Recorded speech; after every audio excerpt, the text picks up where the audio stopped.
दोस्तों नमस्कार, प्रणाम, सत श्री अकाल, आदाब। आप सभी लोगों का हमारे YouTube चैनल पर बहुत बहुत स्वागत है। उम्मीद करते हैं आप और आपकी फैमिली बहुत ही स्वस्थ, मस्त एवं तंदुरुस्त होंगे। आप अपनी फैमिली का और अपना अच्छी तरह से ध्यान रख रहे होंगे। दोस्तों, आपने तमाम सारी घटनाएं सुनी होंगी, तमाम सारी कहानियां सुनी होंगी, लेकिन जो कहानी और जो घटना मैं आपको सुनाने जा रहा हूँ बेहद रोचक है, इंटरेस्टिंग है, लेकिन थोड़ी डरावनी है। लेकिन डरने की ज़रूरत नहीं है, क्योंकि तमाम सारी ऐसी घटनाएं होती हैं, तमाम सारी ऐसी चीज़ें होती हैं जहां पर अपने आप को भय लगता है। मैं इसलिए ये बात कर रहा हूं क्योंकि जब इस कहानी को मैं पढ़ रहा था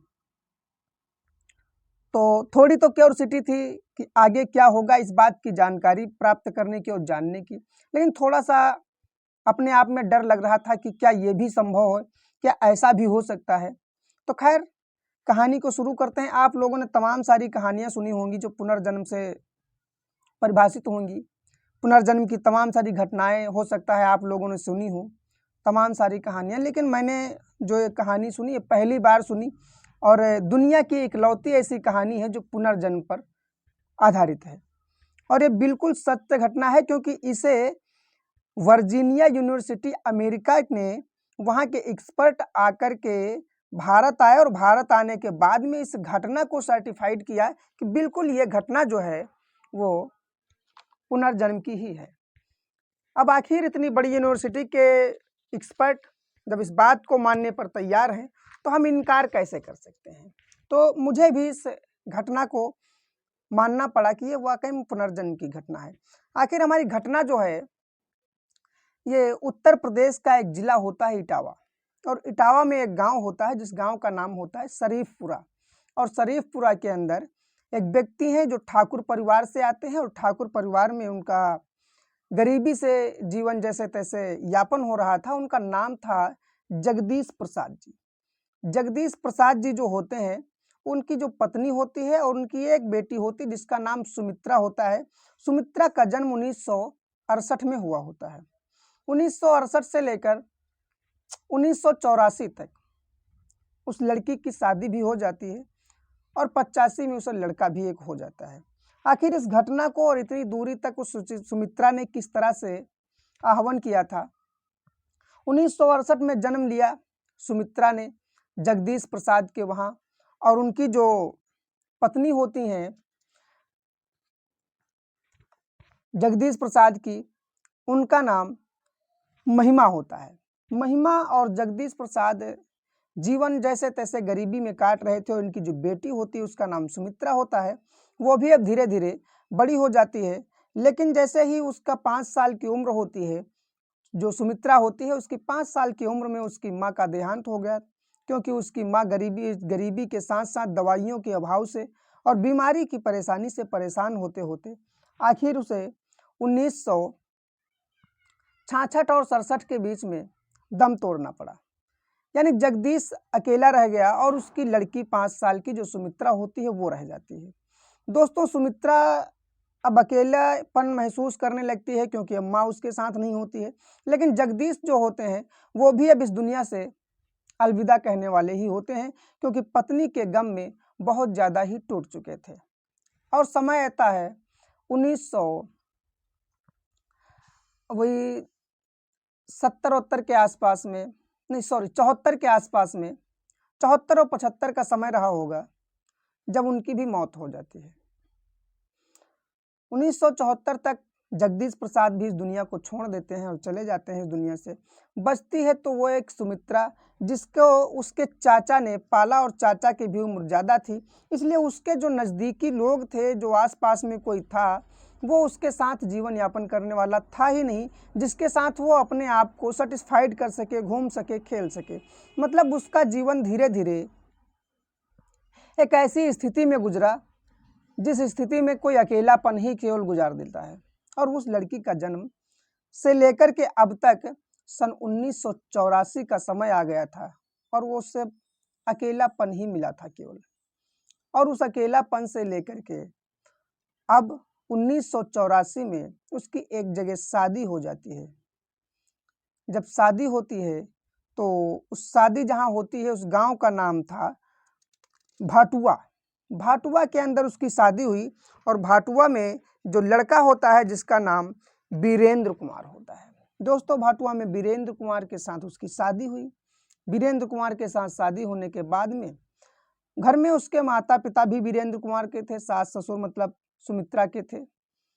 लेकिन जैसे ही शादी होती है कुछ समय के बाद वीरेंद्र कुमार भी पैसे के अभाव से लेकर के वो उस अपने गांव से जाकर के शहर में शिफ्ट हो जाता है और वहां काम करने के लिए चला जाता है। वो भी अब दुबई के शहर में रहता है और वहां काम करता है। साल 2 साल में एक बार आता है। 1984 में शादी हुई। 85 का समय आ गया धीरे धीरे। और जिस तरह से उसने बचपन से सुमित्रा ने जीवन काटा था, उसकी जवानी भी उसी तरह से कट रही थी। ना उसे माता पिता और ना किसी का भी सहारा और बचपने में उसको मिला, ना ही अब शादी के बाद भी उसके पति के साथ कोई सुख मिल रहा था। अब पति भी उसका बाहर रहता है। पत्नी सुमित्रा अपने घर पर अपनी देखरेख, अपने सास ससुर की देखरेख में लगी रहती है। जैसे तैसे समय कटता है। 1985 के दिसंबर में उसे एक लड़का होता है। सुमित्रा की जिंदगी में बहुत बड़ी खुशियों की उपलब्धि हो जाती है। सुमित्रा दिसंबर महीने से लेकर के अप्रैल महीने तक बहुत ही सुखी रहती है, बहुत ही खुश रहती है, क्योंकि उसे जो बच्चा हुआ था, जो लड़का हुआ था, शायद उसकी जिंदगी के एक अंधेरे में उजाला कर गया था। क्योंकि अब वो 1 से 2 हुए थे। क्योंकि ना बचपन में वो 1 से 2 हुई और ना जवानी में 1 से 2 हुई। सिर्फ एक समय आया जब हुई और उसके बाद लोग बिछड़ते गए। लेकिन जो बच्चा था, अब उस बच्चे के साथ तो पूरा जीवन उसके साथ गुजरना ही था और हर दम उसे अपने सीने से लगाए रखती सुमित्रा। सुमित्रा उस बच्चे से इतना लगाव, इतना प्यार करना, और फिर माँ का प्यार, बहुत ही अच्छे ढंग से उसे रखती है, बहुत प्यार से उसके साथ रहती है, बहुत अच्छा लगाव है, हर दम सीने से लगाए रखती है। यहाँ तक कि वो अगर पानी भरने जाती है या खाना बनाती है तब भी वो अपने गले से चिपकाए रहती है, अपने सीने से लगाए रहती है, कभी उसे हटाती नहीं, अपने आप से दूर नहीं करती है। सुमित्रा का भी बहुत अच्छा धीरे धीरे खुशियों भरा जीवन हो गया। लेकिन एक समय आया अप्रैल का, 24 अप्रैल को, लगभग बच्चा दिसंबर जनवरी फरवरी मार्च अप्रैल 5 महीने के आसपास वो बच्चा हो गया था। एक दिन वो अचानक कुएं पर पानी भरने जाती है और जब पानी भरने जाती थी तो साथ में ले जाती थी अपने बच्चे को, और उस बच्चे को वहीं साइड में कपड़ा बिछा करके लिटा देती थी और लिटाने के बाद पानी भरती थी, फिर से उसे उठाती थी और ले चलती थी। लेकिन आज क्या हुआ था? आज जैसे ही उसने अपने बच्चे को उठाया, बाएं हाथ में बच्चे को संभाल रखा है और दाहिने हाथ में बाल्टी ली और लेकर के आगे को बढ़ती है। लेकिन जैसे ही चलती है, अच्छा, उस कुएं पर तमाम सारे लोग पानी भरने आते हैं। सभी लोगों ने पानी भर के थोड़ा 10-20 कदम आगे निकल गए थे। सुमित्रा जो होती है वो पानी भर के उन लोगों के पीछे थी। लेकिन अचानक एक आवाज़ बहुत जोर से चीखने की आती है, चिल्लाने की आती है और दांतों के कटकटाने की आती है। सारे लोग चौंक जाते हैं कि आखिर ये आवाज़ उन्होंने कभी पहले नहीं सुनी थी। ऐसी आवाज़ कभी उस कुएं के आसपास पहले सुनी ही नहीं थी, क्योंकि दांतों की कटकटाहट और मुंह से सीटी मारने की आवाज़ थी। जैसे ही लोग पीछे घूमे और देखा तो सुमित्रा के एक हाथ में उसका बच्चा था और एक हाथ में, जिस हाथ में बाल्टी थी, राइट हैंड में, उस हाथ से बाल्टी छूट जाती है और वो हाथ बिल्कुल पीछे की तरफ ऐसे मुड़ जाता है। इस तरह से मुड़ा हुआ हाथ और मुंह से एकदम से सीटी मारना, मुंह से बहुत जोर जोर से आवाजें आना और दांतों की कटकटाहट लोगों को खाए जा रही थी। लोगों को इतना चौंकाने वाला दृश्य देखना पड़ रहा था जिसे देखने से वो इनकार करना चाहते थे, लेकिन जाएं तो जाएं कहां, क्योंकि घटना बिल्कुल सामने थी। ऐसी घटना में सभी लोग उसको थोड़ी देर देखते हैं और एक दूसरे से बातचीत करने लगते हैं और एक दूसरे के सहारे लोग अपने आप को भरोसे में टिका रहे थे, क्योंकि इतना डर रहे थे लोग। आखिर सुमित्रा को क्या हुआ? महज 5 मिनट के बाद सुमित्रा का हाथ बाइक से नीचे गिरता है और नीचे गिरने के बाद में उसने देखा कि अच्छा, उसका बच्चा भी कसावट की वजह से अब रोने लगा था जोर जोर से। लेकिन जैसे उसे होश आता है, अपने बच्चे को देखती है और बच्चे को संभाल लेती है और अपने बच्चे को चुप कराती है और बाल्टी उठाती है और फिर से वापस अपने घर की तरफ चल देती है, क्योंकि बाल्टी में पानी नहीं था। लेकिन तमाम लोग जो खड़े हुए थे उसकी तरफ देख रहे थे, वो उनसे सवाल करती है कि आखिर क्या हुआ है, तुम सब लोग मुझे ही क्यों देख रहे हो, आखिर क्या कोई गलती हुई है मुझसे, कुछ गड़बड़ हो गई है, आखिर क्या हुआ है। सभी लोगों ने सर हिलाया और कहा कुछ कोई बात नहीं है, कुछ नहीं है। ऐसा सुमित्रा की तरफ इशारा करते हुए सारे लोग चले गए।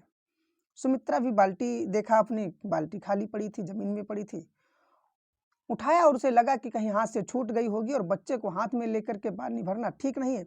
उसने बाल्टी लेकर जाकर घर में रख दी और अपनी माँ से कहा कि माँ इस बाल्टी को भर लो, मतलब अपनी सास से कहा कि इस बाल्टी को भर लो, बच्चे को ले जाकर के पानी भरने में दिक्कत हो रही थी, इसलिए पानी भर के नहीं ला पाई हूँ। वो घर चली जाती है और अपने बिस्तर पर लेट जाती है और काफ़ी देर तक सोचती है कि आखिर हुआ तो हुआ क्या। ऐसी ही घटना उसके खास तीसरे दिन उसके घर में किचन में ही बच्चे को गले से लगाए है और खाना बना रही होती है। उस समय किचन कहाँ होते थे, बस घर की एक जगह पर जहाँ पर चूल्हा रखा हुआ था वहीं की बात थी। उसका फिर से एक हाथ दाहिना ऊपर टेढ़ा और एक हाथ से बच्चे को लिए हुए और अपने आप में वो मुंह से सीटी मारना, दांतों की कटकटाहट। उसके इस बात को जैसे ही ऐसी सीटी मारने की आवाज़ जैसे ही लोग देखते हैं, अब लोग परेशान हो जाते हैं, आखिर हुआ तो हुआ क्या। वो जब इस हालात में, अब महज उसको 10 मिनट से ऊपर हो गए थे। इस समय जो उसका पति वीरेंद्र था वो भी घर पे आया हुआ था, वो भी कल ही घर पर आया था और आज ऐसी घटना हो गई थी। बहुत देर तक देखता है, परेशान रहता है, आखिर हुआ तो हुआ क्या। उसने तुरंत ओझा को बुलाया। गांव में बहुत डॉक्टर तो थे नहीं, बस वैद्य और ओझा थे जो उस समय के जागरूक लोग थे। ओझा जी को बुलाया गया, वैद्य जी को बुलाया गया, वैद्य जी आए, देखा।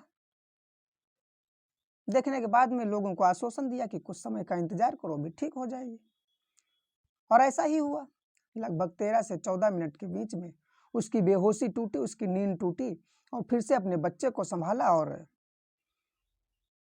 अपना दाहिना हाथ नीचे किया और उसके बाद में कहा कि उसने पूछा लोगों से कि आखिर क्या हुआ। किसी ने फिर से जवाब नहीं दिया, लेकिन जब वहां पर लोग इकट्ठा हुए तो उन्होंने ये बात फिर से बताई कि आज के महज 3 दिन पहले कुएं पर भी ऐसी ही हालात हो गई थी सुमित्रा की। ओझा ने कहा कि हो सकता है किसी प्रकार का दौरा हो, किसी प्रकार की ऐसी बीमारी हो जो मेरी भी समझ में नहीं आ रही कि आखिर है तो है क्या। इसके बाद में ये दिन के 11 बजे यानी 28 अप्रैल के आसपास की ये घटना होती है और दिन के 11 बजे होते हैं। लेकिन रात के शाम के 5 बजे के आसपास ऐसी ही घटना फिर से हो जाती है। फिर से वही हालात, एक हाथ में सुमित्रा का बच्चा, एक हाथ में एक चम्मच और हाथ ऊपर की तरफ। ये महज आधा घंटे से ऊपर, 30 मिनट से ऊपर ऐसी घटना बनी रही। वैद्य जी को फिर बुलाया गया, वैद्य जी फिर आए, लेकिन आज जैसे ही उसने अपनी बेहोशी तोड़ने वाली थी वैसे ही एक बात का इशारा किया और लोगों को बताया कि आज के 3 दिन बाद, आज के ठीक मैं 3 दिन बाद इस दुनिया को छोड़ करके चली जाऊंगी। जितने लोगों ने सुना उन लोगों को बहुत बड़ी हैरानी हो गई कि आखिर यह ऐसे कैसे कह सकती है, आज के 3 दिन बाद मैं इस दुनिया को छोड़ करके चली जाऊंगी। और थोड़ी देर के बाद सुमित्रा होश में आई, फिर से देखा और पूछा लोगों से कि आखिर क्या हुआ है। लोगों ने फिर से उसे कुछ बताने की कोशिश नहीं की, छोड़ो कोई बात नहीं। सुमित्रा को आश्वासन देते हुए सभी लोगों ने कहा कि कुछ नहीं हुआ, कोई बात नहीं है। सुमित्रा भी अपनी जगह पर ठीक ठाक थी, लेकिन इस बात का फिर बाद में सब उसके जो घर का माँ बाप, वीरेंद्र के और वीरेंद्र, तीनों लोग मिलकर के उसको बैठ करके बताते हैं कि क्या तुम्हें कुछ याद है जो तुमने आज कहा है। तो सुमित्रा ने कहा, नहीं, हमने कुछ कहा ही नहीं, ना मुझे कुछ याद है। तो जो वीरेंद्र होता है उसे बताता है कि तुमने एक बात कही है, सच है झूठ है मुझे नहीं मालूम, लेकिन तुमने जो कहा है मैं तुम्हें बताता हूँ, और आज से ठीक 3 दिन बाद तुम्हें बहुत ही सतर्कता से रहना है। तुमने ऐसा कहा है कि तुम 3 दिन बाद इस दुनिया को छोड़ करके चली जाओगी।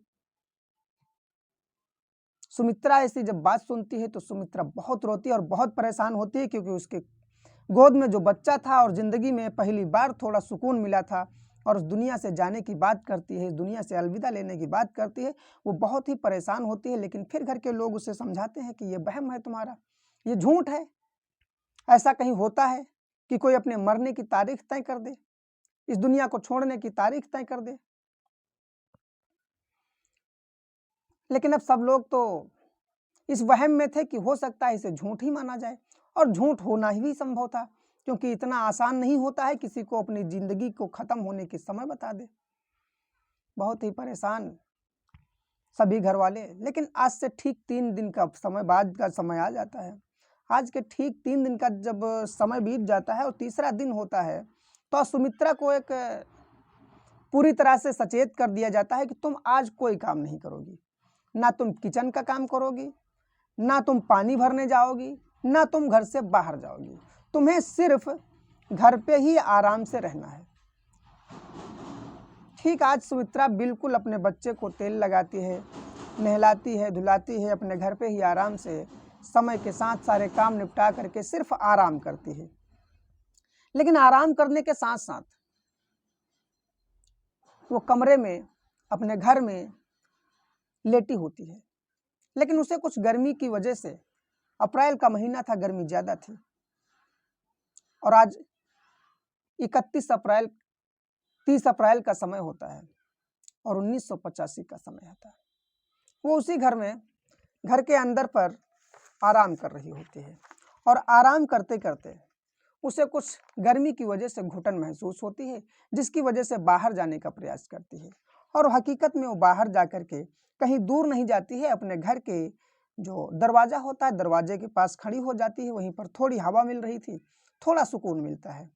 लेकिन तब तक उसकी एक सहेली निकल पड़ती है, और जब सहेली निकलती है तो वो भी उस बात को जानती थी कि आज तीसरा दिन है, और आज के दिन जो सुमित्रा है उसने अपने दुनिया से जाने का फैसला किया था या सूचना दी थी।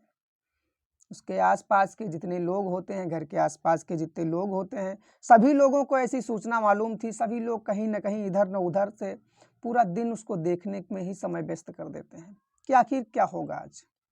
सभी लोगों के अंदर एक डर और जानने की इच्छा, जो इस कहानी को पढ़ते पढ़ते मुझे भी लगा ऐसा। डर भी रहे थे लोग, लेकिन जानने के लिए उसके आसपास दूर दराज से उसे देख भी रहे थे लोग। लेकिन जो सहेली आती है उससे बातें करती रहती है, कुछ समय बातें करती है अपनी सहेली से, और बातें करते करते वो फिर से, जो उसकी सहेली होती है उसे लग रहा होता है कि उसे मुझसे बात कर रही है, लेकिन वो उससे बात ही नहीं कर रही थी। वो कुछ समय तो बात करती है, लेकिन कुछ समय के बाद वो बिल्कुल सीधे खड़ी हो जाती है, आंखें चल रही हैं, और धीरे धीरे उसका हाथ फिर से ऊपर को टेढ़ा हो जाना, और एक हाथ बस यूं रह जाना, दांत कटकटाने लगना और मुंह से आवाजें आना, मुंह से सीटी मारना। ऐसी स्थिति देख करके लोग घबराने लगे, लोग डरने लगे। लेकिन जब इस स्थिति को देखा तो तमाम सारे लोग वहां पर आकर इकट्ठा हो गए, उसके दूर दराज से उसे देख रहे थे कि आखिर क्या हो गया। और कुछ समय के बाद आज उसकी बेहोशी नहीं टूटी, महज 10 मिनट के बाद सुमित्रा जमीन पर गिर गई। जैसे ही सुमित्रा जमीन पर गिर जाती है तो सभी लोग उसे संभालने की कोशिश करते हैं, देखने की कोशिश करते हैं, खास तौर से वीरेंद्र उसे देखता है, उस पर तमाम सारी चीज़ों से उसे जगाने की कोशिश करता है, लेकिन वो नहीं जागती है। इतनी बात सुनते ही तुरंत वहाँ के जो गांव के तमाम सारे लोग थे, वो कोई जाता है और वैद्य को बुला लाता है, कोई जाता है ओझा को बुला लाता है। जो वहाँ के ओझा और वैद्य होते हैं, वो सभी लोग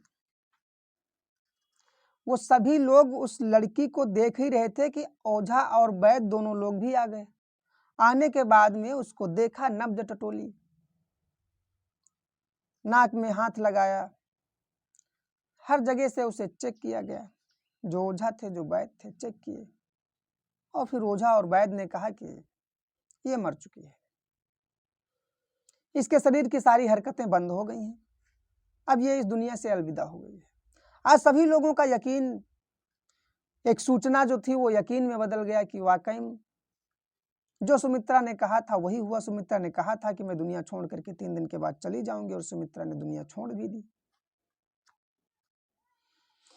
वीरेंद्र बहुत रोने लगा। सारे लोग इस बात से रो रहे थे, सारे लोग इस बात से बहुत परेशान थे कि एक 5 महीने का महज लड़का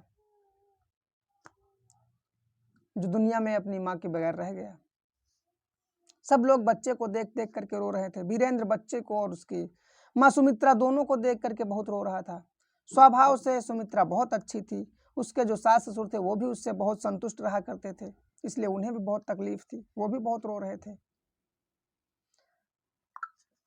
ओझा ने कहा कि अब इसकी तैयारियां करवाओ, इसका जो भी जिस तरह से हो सके उस तरह से इसका करवाओ।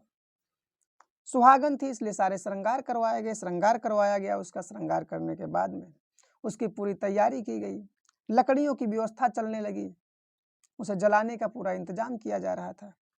लेकिन कुछ उसकी मृत्यु के 45 मिनट के आसपास जब उसका श्रृंगार ये वो सारी चीजें हो रही थी, श्रृंगार के समय एक औरत घर के अंदर से बाहर भागते चली आ रही थी। बाहर भागते हुई आती है और उसकी आवाज नहीं निकल रही थी, इतना वो घबराई हुई थी। ऐसे करते करते उस घर के अंदर से श्रृंगार करने वाली महिलाएं 1 से 2, 2 से 3 बराबर घर से भागती और चिल्लाती चली आ रही हैं। बाहर आदमियों का जमावड़ा लगा है, लोगों की भीड़ लगी है। लोग पूछते हैं कि आखिर हुआ क्या है, क्या हुआ है।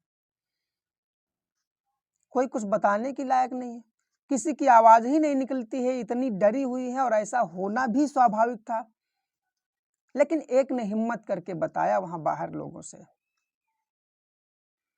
कि सुमित्रा ने आंखें खोल दी है। एक ने बताया कि सुमित्रा का हार्ट चल रहा है, सुमित्रा का दिल धड़क रहा है। एक ने कहा सुमित्रा सांसें भी ले रही है।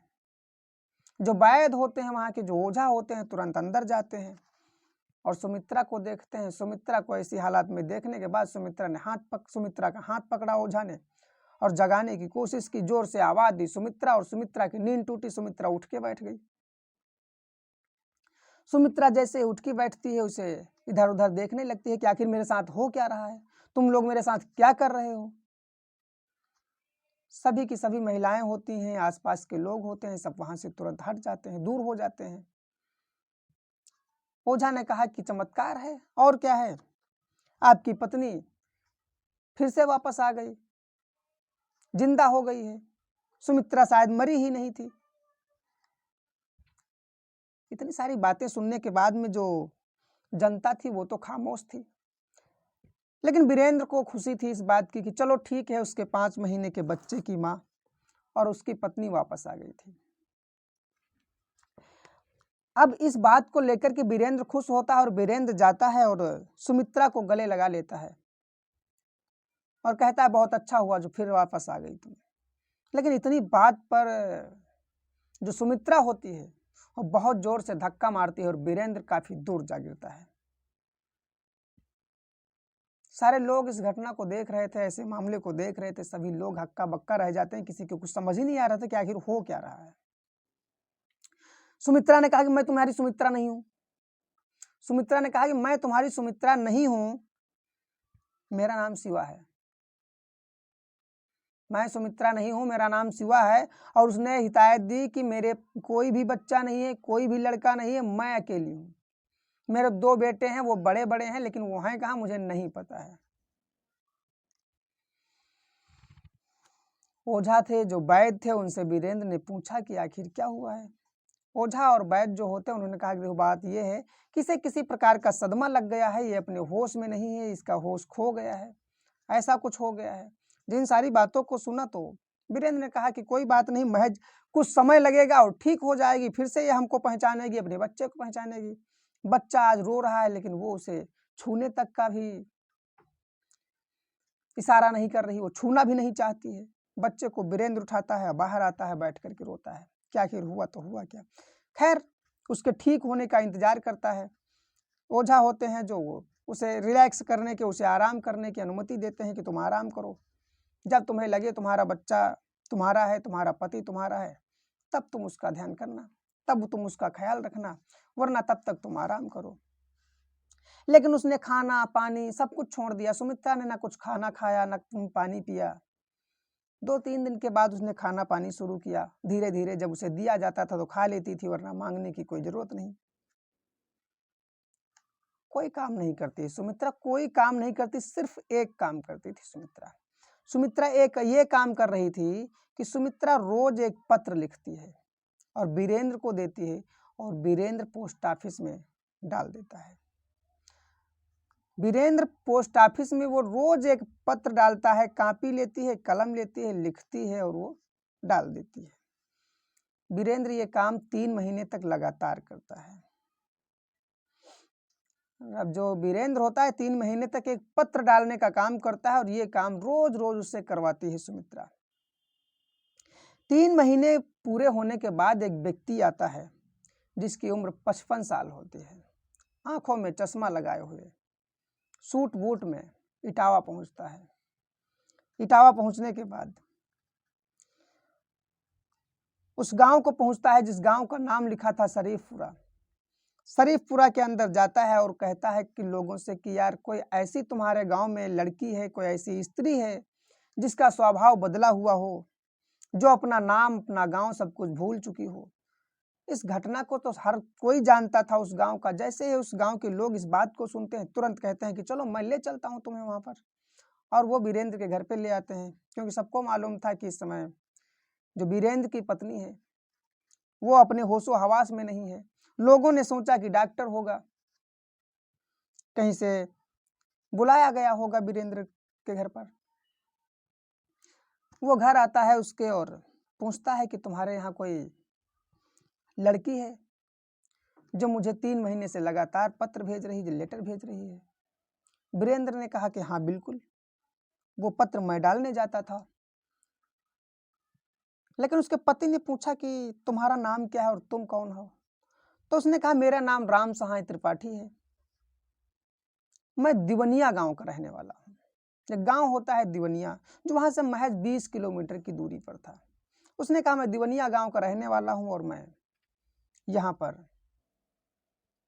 पत्र के रोज रोज मिलने के माध्यम से मैं यहाँ तक पहुँचा हूँ। आखिर मुझसे बात कराओ, कौन है जो मुझे लेटर लिखता है, मुझे पत्र भेजती है? राम सहाय त्रिपाठी के जो सामने एक बूढ़ा व्यक्ति आता है, उसने कहा कि आप कौन हैं? फिर से राम सहाय त्रिपाठी ने कहा कि मेरा नाम राम सहाय त्रिपाठी है। ये सुमित्रा के ससुर थे जो उससे पूछ रहे थे। इतनी बात जैसे ही मुंह से निकलती है कि राम सहाय त्रिपाठी, उस सुमित्रा के कानों में पड़ती है और सुमित्रा दौड़ते हुए घर से बाहर निकलती है और बाहर आकर के राम सहाय त्रिपाठी को देखती है और राम सहाय त्रिपाठी के गले से लग जाती है। उन्हें जकड़ के पकड़ लेती है। राम सहाय त्रिपाठी छुड़ाने की कोशिश करता है कि तुम कौन हो और मुझे क्यों पकड़ रही हो? राम सहाय त्रिपाठी को उसने छोड़ा ही नहीं। राम सहाय त्रिपाठी ने कहा एक बार बताओ तो तुम कौन हो। अपने आप से थोड़ा दूर किया और दूर करने के बाद में उससे पूछा कि तुम कौन हो। राम सहाय त्रिपाठी से उस लड़की ने कहा कि तुम मेरे पापा हो, यानी सुमित्रा ने कहा कि तुम मेरे पापा हो। सारे लोग चौकन्ने थे कि पापा तो इसके हैं नहीं, अब हो तो क्या हो, आखिर ये कैसे पापा हैं सुमित्रा के। जानने की कोशिश की जब सब लोगों ने, तो राम सहाय त्रिपाठी ने एक अपनी बैग से एल्बम निकाला जिसमें कम से कम 6-7 फोटो थे। राम सहाय त्रिपाठी जो थे वो गरीब परिवार के नहीं थे, वो अमीर परिवार के थे। उनके पास उस समय सारी सुविधाएं थी और जो दिवनिया शहर था वो अच्छा खासा जाना माना था, वहां सारी सुविधाएं उपलब्ध थी। पिछड़ा हुआ शहर ज्यादा नहीं था वो, इसलिए बहुत सारी चीज़ें थी वहाँ पर, फोटोग्राफी वगैरह होती थी। तो उनके पास एक एल्बम था, एल्बम दिखाया और एल्बम में उन्होंने दिखाया कि उसमें कई फ़ोटो थे, तो सुमित्रा को पहचान करने के लिए दिया कि इस फ़ोटो को पहचानो। तो उसने फ़ोटो दिखाए और फ़ोटो पर उंगली रखाया, तो उंगली रखा सुमित्रा ने और पहली उंगली रखी उसके राम सहाय त्रिपाठी के फ़ोटो पर और कहा कि ये मेरे पापा हैं। दूसरी बार उसने एक उंगली रखी और एक फ़ोटो पर रखी, जिस फ़ोटो को देख करके कहा ये मेरी माँ है। तीसरी फिर से उंगली रखी और एक फ़ोटो पर उस कहा कि ये मेरी सास है। चौथी उंगली फिर से रखी तो कहा ये मेरे ससुर हैं। पांचवी उंगली रखी तो कहा कि ये मेरा पति है। छठी उंगली एक रखी एक फोटो पर। छठी बार जब एक उंगली फोटो पर रखती है और वहीं पर चुप हो जाती है। राम सहाय त्रिपाठी ने कहा कि बताओ ये कौन है। उसने आंखों में आंसू लिए कहा कि ये मेरी ननद है और इसी ने मेरे सर पर भारी पत्थर मार करके मुझे मार दिया है और रेलवे ट्रैक के बाहर फेंक दिया है। जब इतनी सारी बातें होती हैं तो राम सहाय त्रिपाठी अपने बेटी को अपने गले से लगा लेता है और वो जो लड़की होती है उसने कहा कि मैं शिवा हूँ, पापा आपकी बेटी हूँ। राम सहाय त्रिपाठी एक प्रोफेसर थे, कॉलेज के लेक्चरर थे। घर में पैसे की कमी नहीं थी, सारी चीज़ें अच्छी थी। उसने स्वीकार कर लिया कि ये मेरी बेटी है, कोई और नहीं है, ये मेरी बेटी शिवा है। उन्होंने उसे स्वीकार किया और उसे अपने घर ले गए। शिवा के जब पिताजी घर ले गए तो किसी ने रोका भी नहीं, क्योंकि सुमित्रा वैसे भी अब किसी को भी पहचानने से इनकार कर रही थी और उसने जैसा बताया था वैसा राम सहाय त्रिपाठी के साथ बिल्कुल था। लेकिन बात होती है 5 महीने के बच्चे की। राम सहाय त्रिपाठी कहता है कि इस बच्चे को मुझे दे दो, मैं अपने घर ले जाऊंगा, इसको शिवा को समझाऊंगा और समझाने के बाद में इसके स्तनपान कराऊंगा, यानी दूध पिलाऊंगा और इसे ठीक कराऊंगा और इसको जैसे ही सारी चीज़ों का पता चलेगा। शिवा से बात करता है उसका पिता राम सहाय त्रिपाठी कि बच्चे को ले लो, न जाने किस अवस्था में तुम यहाँ पर हो, लेकिन ये बच्चा तुम्हारा है। उसका जब पिता सारी कहानी बताता है, सारी कहानी समझाता है, तो वो समझ भी जाती है और उस बच्चे को ले जाती है, स्तनपान कराती है, अपने गले से लगा कर रखती है, अपने सीने से लगा करके रखती है। उस बच्चे को स्वीकार कर लेती है, क्योंकि दुनियादारी समाज की जब बातें उसे सब कुछ पता चलता है तो वो समझ जाती है कि मामला क्या है। उसने बच्चे को उठाया, ले गई, घर ले गई, वहाँ पर उसकी जो भी देख रेख करनी थी वो किया। लेकिन जब घर जाती है तो उसके वहाँ पर भी 2 बेटे थे, जो एक 5 साल का और एक 7 साल का था, रिंकू और पिंटू। और वो दोनों बच्चों को पहचान जाती है, देख लेती है। सुमित्रा के शरीर में आज शिवा जो थी वो रिंकू और पिंटू की माँ थी और जो तीसरा 5 महीने का बच्चा था उसकी भी वो माँ थी। जब उसने पहचाना, अपने परिवार में सबके साथ रही, देखा भाला, उसे सब कुछ याद था कि उसका पति कहाँ है, उसका ससुर कहाँ है, उसकी सास कहाँ है, उसका ननद कहाँ है, क्योंकि उसकी शादी धूमधाम से अच्छी जगह पर की गई थी। उसके पिता ने समझाया कि तुम्हें एक घर चुनना होगा, हमारे घर में रहना तुम्हारा अच्छा नहीं होगा,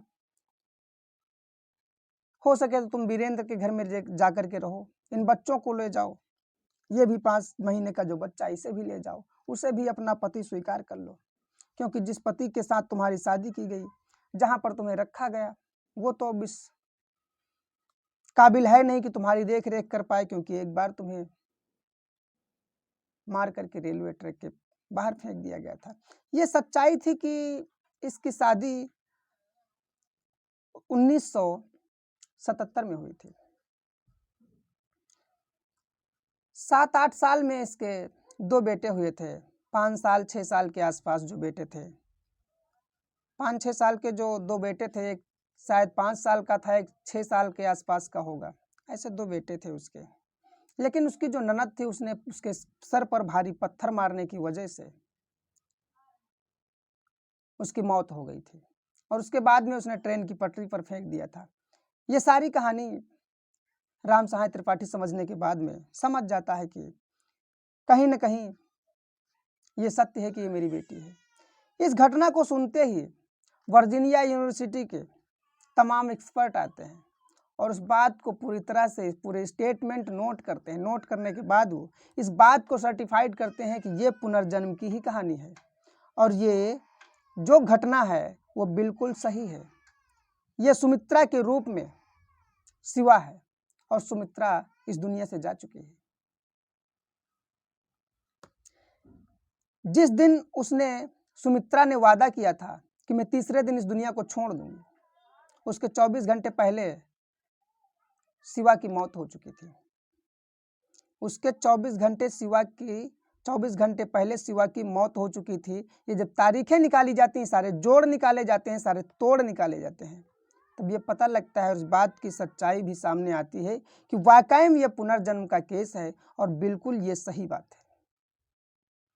सभी लोगों ने इस बात को माना।